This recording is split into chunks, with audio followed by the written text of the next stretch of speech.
मेरे कई ऐसे सब्सक्राइबर हैं, किसी ने बैंक के माध्यम से लोन लिया है, किसी ने एनबीएफसी के माध्यम से लोन लिया है, किसी ने लोन ऐप के माध्यम से लोन लिया है। अब दिक्कत ये है, वो उसको पे करने में पूरी तरह से असमर्थ हो चुके हैं। उनके पास में रुपया नहीं है, पैसा नहीं है। उनको लगातार रिकवरी एजेंट फोन पर फोन कर रहे हैं, किसी को 200 कॉल कर रहे हैं लगातार, किसी को 300 कॉल कर रहे हैं, मतलब डायलर पे लगा देते हैं और जब तक व्यक्ति फोन नहीं उठाता है उसको कॉल जाती रहती है। एक कॉल कटती है, दूसरी आ जाती है, दूसरी कॉल कटती है, तीसरी आ जाती है और कॉल जो है ना वो दिन रात जा रही है। ऐसा कुछ व्यक्तियों ने मुझे बताया, काफी लोगों को ऐसा इश्यू हो रहा है। तो देखो, आपको बताना चाहूंगा मैं, भारतीय रिजर्व बैंक ऑफ इंडिया ने इनके लिए मास्टर गाइडलाइन जो है वो जारी करके रखी है। अगर आपने किसी ऐसी मोबाइल लोन ऐप के जरिए लोन लिया है, ऐसे किसी बैंक एनबीएफसी के जरिए लोन लिया है जो पूरी तरह से एक बड़ा बैंक है और अच्छे तरीके से रजिस्टर्ड है, प्रॉपर उसके पास में लाइसेंस है, तो वो आपके साथ में ऐसी टुच्ची और घटिया हरकत नहीं कर सकता। चाहे कोई लोन ऐप हो, चाहे कोई बैंक हो, चाहे कोई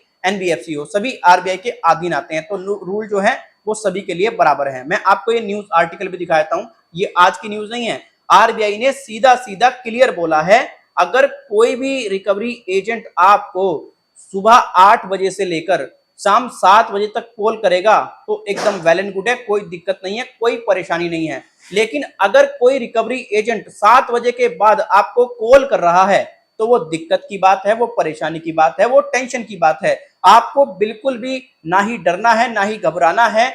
जिस बैंक एनबीएफसी से आपको ऐसी कॉल आ रही है उनको आप क्लियर कहें कि भाई देखो, ऐसे नियम हैं और आपको ये फॉलो करने पड़ेंगे। अगर आप इनको फॉलो नहीं करते हैं तो आप हमें लिखित में दे दो, हम आरबीआई के नियमों को नहीं मानते। मैं लिख करके दे रहा हूं। जब आप इतना बोलोगे ना, चाहे वो कोई बैंक है, चाहे वो कोई एनबीएफसी है, उसकी हालत खस्ता हो जाएगी और आपको कॉल आनी 100% बंद हो जाएंगी अगर आप अच्छे तरीके से चीजों को फॉलो करेंगे। अगर फिर भी नहीं मानता है कोई रिकवरी एजेंट, आपको फिर भी कॉल करता है, तो देखो आप उसकी प्रॉपर रिकॉर्डिंग करो और प्रॉपर रिकॉर्डिंग करने के बाद में उस बैंक को, उस एनबीएफसी को टैग करते हुए एक्स पे जाइए और आरबीआई को भी टैग कर दी साथ में, और आरबीआई को बताइए कि देखो ये टुच्ची हरकत की जा रही है, ये घटिया हरकत की जा रही है। 101% आपको रेजुलेशन मिलेगा।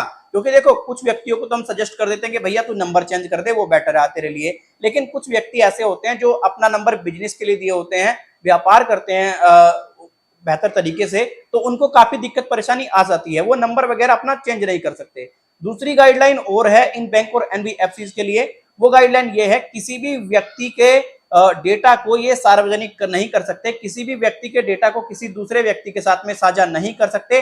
अगर ये ऐसा करते हैं तो बहुत ज्यादा दिक्कत में ये आ जाएंगे। अब आपको इसके लिए क्या करना है, आपको सीधा सीधा cybercrime.gov.in पर जाना है और इनकी कंप्लेंट जो है वो लॉक करा देनी है। इनकी हालत खस्ता हो जाएगी और 100% आपको हेल्प मिलेगी अगर ये आपके डेटा को शेयर करते हैं। तो आरबीआई ने इनके लिए ये मास्टर गाइडलाइन जारी करके रखी है। अब ये आपके ऊपर डिपेंड करता है कि आरबीआई को आप अपनी समस्या कैसे बता सकते हैं, आरबीआई तक आप अपनी बात कैसे पहुंचा सकते हैं। माध्यम हमने आपको बता दिए हैं, और बाकी अगर कोई दिक्कत होती है, कोई परेशानी होती है, उसके लिए हम बैठे ही हैं आपके लिए।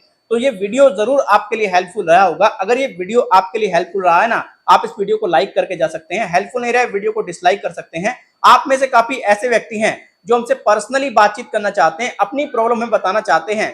तो देखो, मैं आपको बताना चाहूंगा, आप मेरे इस व्हाट्सएप नंबर पर अपनी प्रॉब्लम लिख सकते हैं। बट ध्यान रखें, ये हमारा चार्जेबल नंबर है। यहाँ पर जो सर्विसेज आपको दी जाएंगी, दो टाइप की दी जाएंगी। एक तो हम लोग लीगल एडवाइजर्स प्रोवाइड कराते हैं। अगर आपकी ज्यादा बड़ी दिक्कत है, ज्यादा बड़ी परेशानी है, तो हम आपको लीगल एडवाइजर प्रोवाइड करा देंगे। उसका आपको अधिक चार्ज पे करना पड़ेगा। अगर आपको ज्यादा दिक्कत नहीं है, परेशानी नहीं है, तो आपको सामान्य जानकारी दे दी जाएगी, बट उसका आपको काफी मिनिमम चार्ज जो है वो पे करना पड़ेगा। आप इस बात का ध्यान रखिएगा। अगर कोई रिकवरी एजेंट आपसे कहता है कि भाई ऐसा कोई रूल नहीं है, कुछ नहीं है, तो ये आर्टिकल है। आप एक काम करो, मेरा टेलीग्राम चैनल आपको वीडियो के पिन कमेंट सेक्शन में मिलेगा, आप उसे सब्सक्राइब करो, वहां पर ये न्यूज आर्टिकल मिलेगा। ये उसके मुंह पर मारना, अगर फिजिकली कोई आता है तो फेंक के मारना, उसके ले फोटोकॉपी निकलवा के इसकी। अगर वो फिजिकली नहीं आता है तो उसको बाय ईमेल वगैरह दे दो कि देख ले तू, ये आर्टिकल है, ठीक है ना।